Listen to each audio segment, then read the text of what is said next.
တရားတွေများများနာထားမှအတွေ့ကောင်းတွေများများထွက်မှာနော်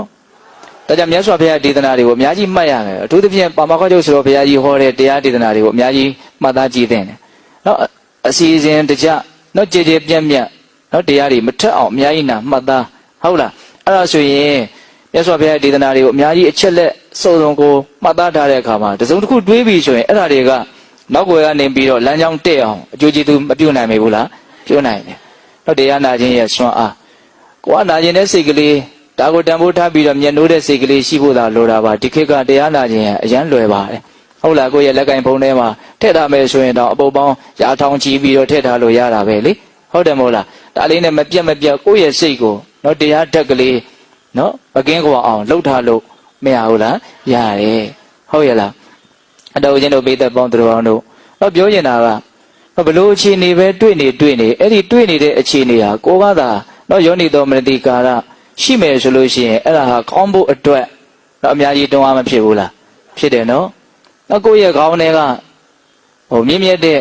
နော်အကြောင်းအရာတွေကိုမှတ်သားထားမှလည်းပဲမြင့်မြတ်တဲ့အတွေ့နိုင်မှာနောက်ကိုယ့်ရဲ့ခေါင်းထဲကမြင့်မြတ်တဲ့အကြောင်းအရာတွေမှတ်သားထားတာမရှိဘူးဆိုရင်လည်းပဲဒီယောနိတော်မနတိကာရကဖြစ်လာမှာမဟုတ်လူဆိုတာကိုယ်ကောင်းနဲ့မှတ်ထားတဲ့အချက်လက်နဲ့ညီအောင်တွေးကြတာပဲများပါတယ်ဟုတ်လားပတ်ဝန်းကျင်အနေထားကဘလို့ကောင်းအောင်ပဲဖန်လာတော့တခါလေကြတော့လည်းပဲအဂတိလိုက်စားပြီးတော့ကိုယ်အလိုဆန္ဒအတိုင်းလိုက်ပြီးတော့တွေးလိုက်ကြတာတွေရောမရှိဘူးလားရှိရနော်ပုံမြင်လေးတစ်ပုဒ်ကြားဦးတယ်နော်အပြိုကြီးတယောက်ကနော်တော်တော်ကြီးအသက်ကြီးလာမှရွာထဲကနော်ခိုးရှိုးပြီးတော့မိုက်နေတဲ့နော်အရက်သမားတယောက်နဲ့ဖြစ်တယ်လို့ဆိုအဲ့ဒါကိုသူယူဖို့လည်းပဲနော်သိလည်းအဆင်မပြေဘူးအဲ့တော့သူဘာလုပ်တုံးဆိုတော့သူ့ရဲ့ဦးလေးတယောက်နဲ့တိုင်ပင်တယ်လို့ဆိုတယ်နော်အဲ့ဒီလူကိုသူယူရကောင်းမလားမယူရကောင်းမလားအဲ့လိုတိုင်ပင်တဲ့အခါကျတော့ဦးလေးဖြစ်တဲ့လူကမယူနဲ့လို့ပြောရမှာလဲအားနာတယ်ဒါဒီလူကလူပေလူတွေယူတဲ့လူမဟုတ်ဘူးဆိုတာလည်းသူသိတယ်အဲ့ဒါနဲ့ကဲကွယ်မင်းကိုငါရဲ့ကိုစားငါအဖြေကိုစားငါကြီးစီလေးပေးလိုက်မယ်မင်းအဲ့ဒီကြီးစီလေးသာတီးလိုက်အဲ့ဒီကြီးစီလေးကထွက်လာတဲ့အတန်အတိုင်းမင်းဆုံးဖြတ်ဆိုပြီးတော့ကြီးစီလေးလုံပေးရဲ့တဲ့ကြီးစီလေးလုံပေးလိုက်တာကြီးစီကိုတီးလိုက်တော့ကြီးစီကဘလို့မြင်ဒူဝေလို့မြင်မှာပေါ့ဟုတ်လားအဲ့ဒါဦးလေးကသိသိချင်တာက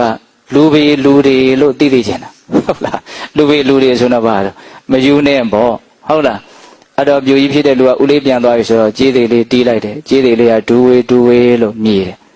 ဟုတ်လားဒါမဲ့သူ့စိတ်ထဲကဘလို့ထင်လို့ဆိုယူလေလို့ထင်တယ်တဲ့ဟုတ်လား